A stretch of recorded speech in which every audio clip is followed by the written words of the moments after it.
really talking in this series about Christians as faithful citizens. Yes. And let's get a little bit into, the history of religion and politics in this United States of America.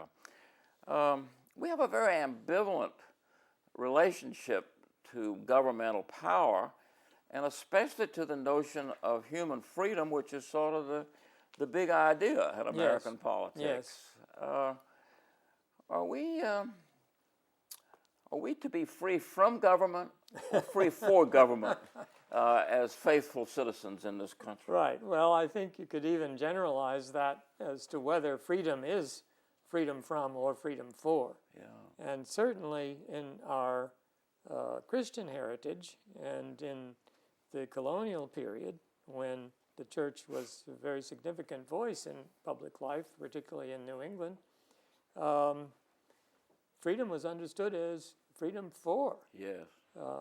What it was freedom from was sin and corruption, in order that we should do the right thing.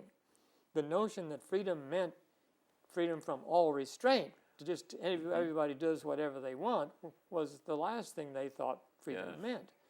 So freedom, which is a word that trips from our tongues so easily as Americans, is one of the most ambivalent, ambiguous, complicated things in the world.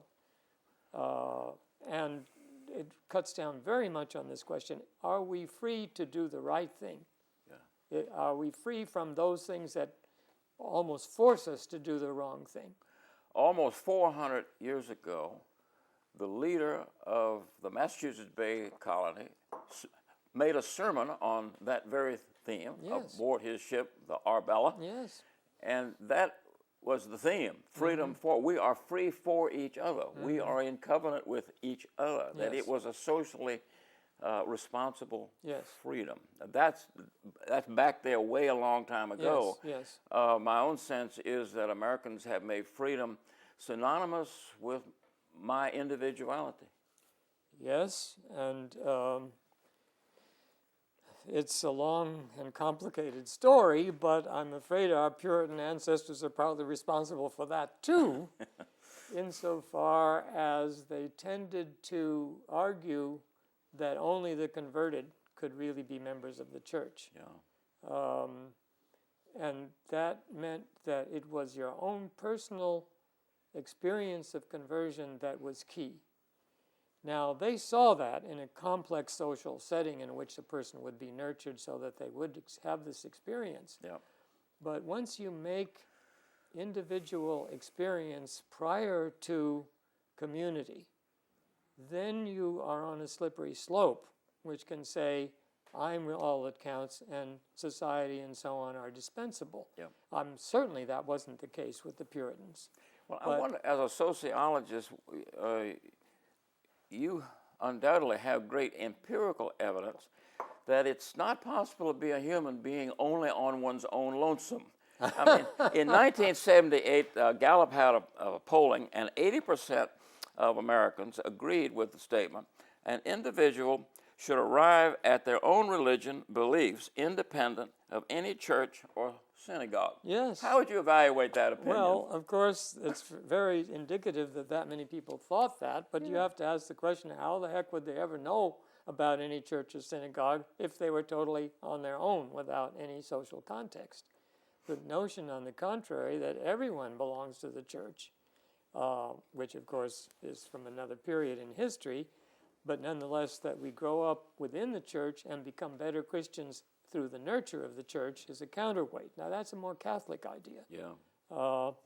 And the very notion of a parish, which means everybody who lives in a certain area belongs to that church. Well, we're beyond that historically and sociologically, but there's a certain truth in that offsets this radical individualism that you come to your religious belief all by yourself. You sit alone in your room and decide out whether God exists or not. I have often, in the course of my career, been asked by students who've read Habits of the Heart and other things, what church should I belong to? And I will say to them, that's certainly not for me to tell you at all. Yeah. That's up for you to find out. Were you raised in a church? Do you have any background to return to? And then the next question is, well, I really would like to belong to a church, but I don't believe in God. Yeah, right. and, Right. Now, and I say, well, what do you mean by you don't believe in God?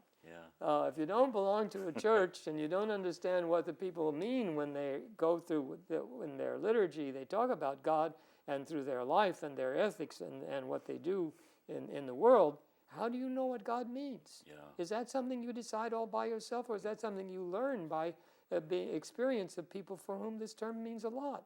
One of the words that you have contributed to the vocabulary of this discussion in America is Sheilaism. Now, who was Sheila in your book, Habits of the Heart? That's not her real name, but she represents something. Tell us about Sheila.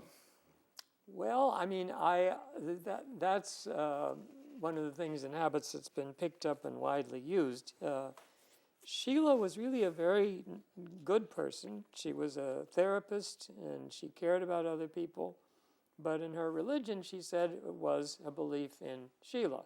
Mm-hmm. And then when she looked in the mirror, she saw God. And we drew from the conclusion of that if there were, I don't know, at that point, 250 million Americans, I guess there's a lot more by now, there would be that many different religions. Mm-hmm. And that would be a little bit problematic. Now, Sheila was an extreme example of how you push. Now, I'm not saying that mm-hmm. God is not within. Mm-hmm. Augustine said, mm-hmm. God is within us. And the more profoundly you understand the deepest resources of your soul, the closer you'll get to God. So that's an orthodox view. But you still don't say, when I look in the mirror, I see God. That's pushing it in a different direction. Well, furthermore, even aside from the religious question, our selfhood comes out of so many social relations, from yes. the marriage of our parents yes. to our birth to yes. our being raised. Yes. I mean, we are walking results of numerous relationships to other people, and more than people. I mean, the natural environment, for example, every breath that we breathe is a relationship that we are deeply dependent on. Yeah. Now, what Americans seem to want to get away from that, especially in religion. Well, in religion, but really in everything. Everything. And it's based on really a scientifically false understanding of selfhood. I think it is true in cognitive science, in neuroscience, in social psychology, in sociology, that we know that no one can become a human being in isolation. If you put a child in isolation, they will never learn to speak. Never learn to speak. They will not learn any kind of ethical standards. I mean, our self is a product of our interaction from day one with whoever was taking care of us when we came out of the womb. And that experience of nurture and care because human infants cannot take care of themselves for a long time.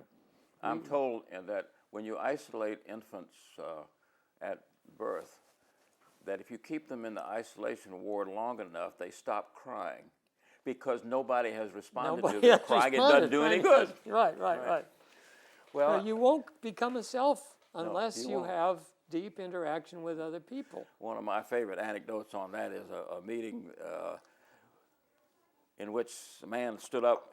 He was a businessman, and he said, "I want you all to know that I'm a self-made man." Yes. And somebody from the other part of the room said, "Brother, if you had to do it over again, wouldn't you ask for a little help?" Well, the fact is we all had help. And yes, that's what, we all had help. What Without you just that, said. we wouldn't have survived infancy.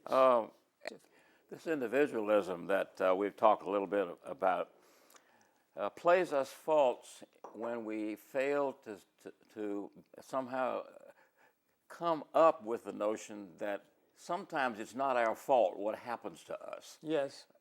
Most Americans, when they lose a job, feel guilty. Yes. And they may know somehow in their rational mind it wasn't their fault, it's the economic system, etc. But one feels guilty that, you're unemployed. Yes. What does the church have to say about that? Well, there is a very important role for the church, because we do have a tendency to blame ourselves. I mean, people get in a car accident that wasn't quote unquote their fault, but they still feel somehow I should have done something different because then if I had, this wouldn't have happened to me. Or they lose a child and they think this is their fault. It is human nature to blame oneself. We know from poll data that Americans who are poor tend to accept the notion that it's their fault that they're poor, that if they had worked harder, if they'd stayed in school or whatever, they'd be better off. It's really their fault. The fact that they are the victims of structural problems doesn't change the fact that they blame themselves. And here I think the Christian teaching about the grace of God and that Christ came to us to suffer with us, to experience what humans go through, right to the death, and we can bring at least some relief to that terrible, anguishing tendency to blame everything on oneself. And somehow we in the church should be confronting each other with the affirmation, brother, it was not your fault. Yes. Sister, it wasn't your fault. Exactly. Yeah. We need to reassure people on yes, some of that.